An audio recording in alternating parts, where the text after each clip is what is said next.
Okay. Second to YouTube video. We back on this shit. You dig? Alright, first and foremost, I just want to say again, RIP Jdub. You know this is gonna be my second conspiracy video. I told everybody after I got 1,000 views, I was gonna make a second one to give a more in-depth, you know what I'm saying, perspective on what I thought. And this will probably be for the viewers who really want to figure out or who really want to, you know, debunk the situation with me and figure out we can, you know, get an understanding of what we think happened. Because nonetheless, none of this is facts. All opinions. None of this is facts. We can't prove none of this at the end of the day. We only can have an opinion and say that our opinion is facts, but we can't prove it. You know what I'm saying? So I want to start it off with I appreciate all the love of my first YouTube video ever in that type of situation. You know what I'm saying? I was surprised by how the views is just climbing right now, and I'm thankful to know that, you know, people actually appreciate me and appreciate my words, and I'm not falling on deaf ears. It really means a lot to me. You understand what I'm saying? And it kind of opened my eyes to show me that maybe I could do YouTube and, you know, be an influencer. And, you know, people actually appreciate my opinion. You know what I'm saying? Appreciate what I bring to the table. But nonetheless, I want to start off this video with addressing a few of the comments in my last video. A lot of people are on my side, and a lot of people do agree with me, but you do have those naysayers who have their own opinion. And in this video, I'm going to give you reasons why I believe their opinions are invalid, and I'm also going to give you my second theory on what I think could have happened to him. But we're just going to start it off like this. Let's just all send positive energy to his family, man, because that's the people who need it the most. Even though that we making our own little conspiracies about what could have happened to him, his family is the ones that really loved him, you know what I'm saying, and really cared for him. You dig? So that's who really needs all the positive energy and just all the prayers. Sends out to his family. You feel me? But let's start this video off like this. Now, first thing people are addressing in the situation, a lot of people are saying that, hey, the son of the dude or the son of the lady who made the video is the person who killed Jdub. A lot of people are saying that he killed them or he has something to do with it.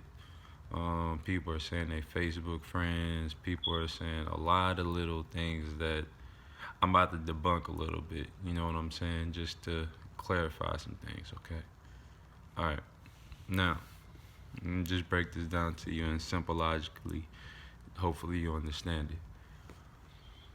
When it comes to a mother and her son, okay, they have a strong bond, most, you feel me? But I don't think no mother and son is gonna plot on killing somebody together. You feel what I'm saying? And I don't think that your mother is gonna make a Facebook video and let that be the way that you clear your name. You understand what I'm saying? And I don't think that your neighbor is gonna get into it and be like, hey, my son just killed somebody. I need you to run over here and act like you heard some gunshots last night so we could clear his name. I mean, is it possible? Yeah, because you never know. But is it logical? Probably not. You feel what I'm saying? Another thing people are saying, people are like, yo, he killed Jdub and then brought him to his mother house to help her. Will you bring a dead body to your mama house and just sit it on the ground? I don't think so. You know what I'm saying? I don't personally, I don't think somebody would go that deep and bring it to their mama house. But then again, I don't know. You feel me? People are saying that they Facebook friends and that they stand low key and that they trying to clear their innocence and whoopty whoop. If you just had anything to do with a murder, you think I'm gonna be on Facebook trying to talk to y'all and try to, nigga, I ain't got shit to say. If it's that deep, you feel me? I'm not saying shit. Fuck getting on Facebook to try to clear my name. As long as the police not saying nothing to me, I'm not saying shit. You feel me? So that's another thing. I'm like, that don't make no sense. If he actually was a part of it, I don't think he'll go run on Facebook being like, let me clear my name. Whoopty whoop whoop whoop. 9 times out of 10, people who run on Facebook to clear their name, they probably innocent. They probably ain't got shit to be hiding like that. You feel what I'm saying? That's why they bring it to the internet. They want it to be known what they do know. You feel me? Another reason how I have a feeling that the mother don't have nothing to do with it. She brought it to the internet. You feel what I'm saying? Like, you got to think about this. This wouldn't even be a known subject to speak about if she wouldn't have made the video. You understand me? The video gives all the details on what we know right now. Without that video, all we would have known was that he was shot on the south side and killed on the south side. In front of somebody's neighborhood. I mean, in front of somebody's yard. That's all we would have known. We wouldn't have known it was a neighbor involved. We wouldn't have known what kind of shooting it could have been. We wouldn't have known half the details we know right now. Point that I'm making is that if she did have any involvement with it and she wasn't just an innocent bystander, she put herself in more trouble than she did recording a video than by not recording a video. You understand what I'm saying? And then again, if she did do it, I'm pretty sure that she could have watched the video before anybody would have known it was Jdub, because at the beginning, nobody knew who he was in that video. She never said his name because she never announced him as being who it was. It wasn't until it became known that he had got shot and everything became one and one and then added up that people realized, oh shit, that's his video. Use your brain. If she knew that was him from the beginning and she knew she could have been incriminating herself, you think she would have watched that video, heard all the bullshit she said and all the mistrial and everything she said and was like, let me keep that up so people can get it and put it on YouTube? Because you got to think about it. That video was up for hours before it hit YouTube. Use your brain. Alright. Now, hopefully I debunked all of that. But even though there's still going to be people that saying, nah, fam, they drove his body over there. His people drove his body over there, and it was a whole family thing. Whoopty whoop. I don't know. I'm not gonna believe that. That's just not my opinion. My second theory of what could have happened to Jdub is that it was a bigger setup than we all thinking. And what I mean by that is, let me just tell you something, okay? How footwork works, especially these rappers out here, a lot of these niggas have niggas behind them with the money. That's investing in them. That's putting money behind them. You dig what I'm saying? A lot of these so-called rappers, you know what I'm saying, that supposed to be getting money and all this shit. A lot of these niggas have investors. A lot of these niggas have people who are putting them on with money, who is giving them money to make them look good, who is allowing them to wear their chains in videos, who are buying them chains, who are buying them grills. These aren't these people money that they're flashing. These people are trying to uplift a certain image. So that's why they have to look a certain type of way. But a lot of these rappers in the city of Fort Worth, they don't have a pot to piss in. A lot of people are living from hoe house to hoe house. You understand? Like, and I'm not going to expose any indirect motherfuckers and talk to them, you know what I'm saying, or talk about them like that. But I know factually a lot of these niggas are getting what they got from other people investing in them. And I'm not going to say anybody specifically, but I'm just going to say if somebody bought you a chain that's worth 15 or 20,000, okay, and told you that you got to hold on to this, you got to wear this, you got to honor this, this is your investment that I'm putting in your pocket, right? Somebody bought you this, right? It's their money originally. You know eventually you got to pay them back, you know, you got to get them their money, you know what I'm saying? But originally they invested in you. Now, you get took for that chain, okay? Somebody takes that chain from you, okay? Goes on the internet, exploits your whole career, make you look like a facade, and pretty much tears down your name, okay? You have nothing to lose, okay? Now, you don't have the financial backing to really go handle some business, because if you had the financial backing, you wouldn't have been put in a position where a motherfucker like that would have been able to do something to you like that. Motherfucker would have known it wouldn't even be able to have been possible to get over on you like that if everything was already right. But you know, the people who are investing in you from the beginning, they got the bag. They know how to make sure things go properly. You feel what I'm saying?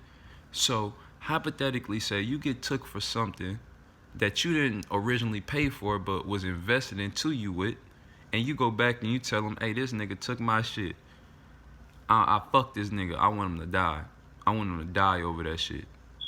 You feel what I'm saying? Now, hypothetically say the people who invested in you and also invest in a bag on Jdub head.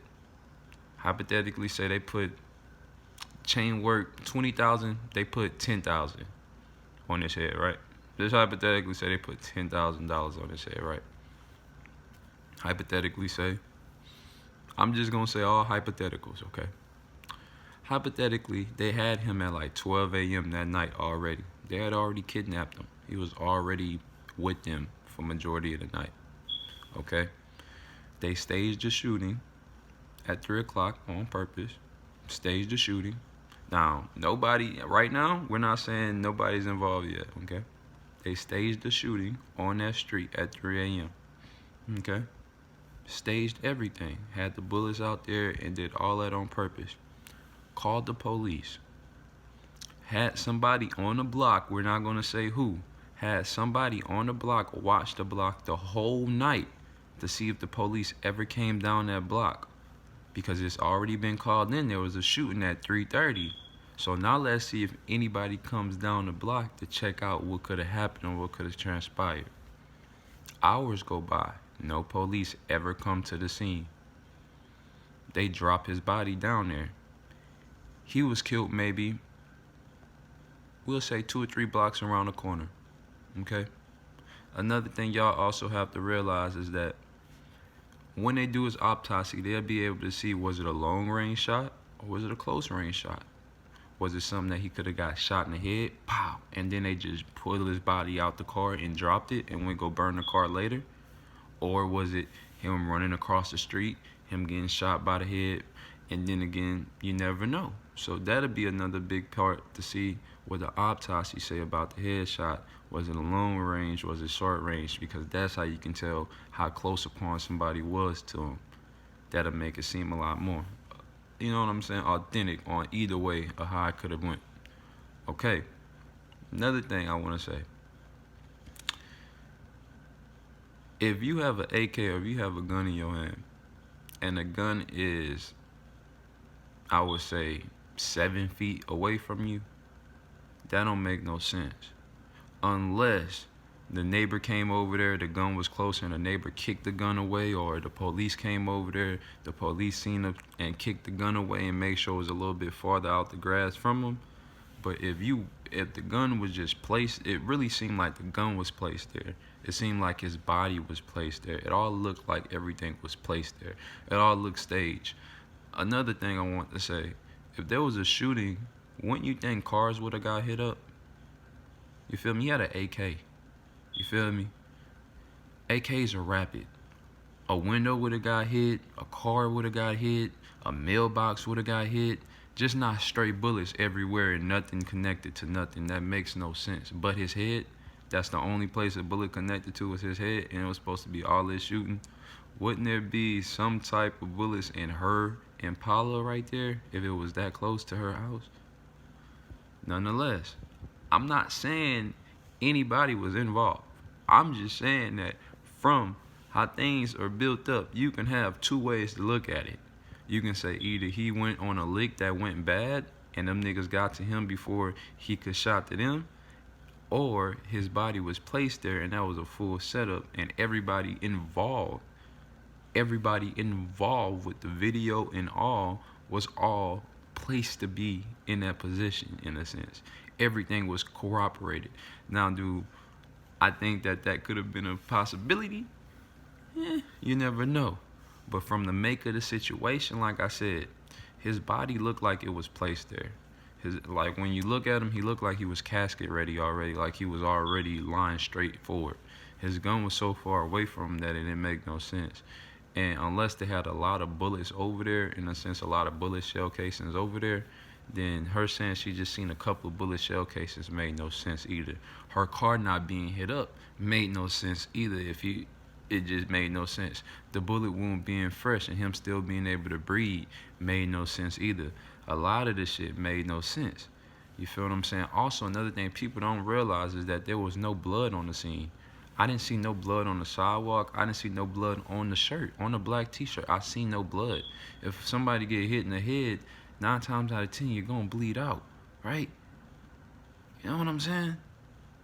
Something. We watched the video for a while. I seen no blood the whole time. Another thing I said was kind of a little suspicious. Usually when somebody gets shot, the ambulance, you hear the ambulance all the way down the street. You didn't hear the ambulance pull up at all.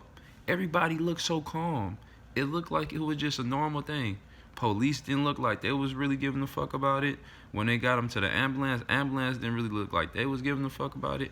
Everybody just seemed like, oh, it was an orchestrated thing. Like the city could have had something to do with it. But that's just my other theory. You know, I said after 1,000 views, I was gonna make another one. I appreciate you guys giving me y'all insight, telling me that I should make more YouTube. I will make more YouTube videos if this gets the same attention and this draws the same type of notation my last one did, just to show me that people actually appreciate my opinion. But what I won't be on here doing is just talking for nothing. You feel me? I'm not trying to get paid. I just want to be appreciated. You feel what I'm saying? If I'm appreciated by you guys, I still make videos. I'm not in this for a YouTube check. I'm doing okay without YouTube. So, exactly. That's how I feel. But like I said, redundance of the situation. RP Jdub, bro. Sad situation overall. Send out positive energy for his family, and that's that.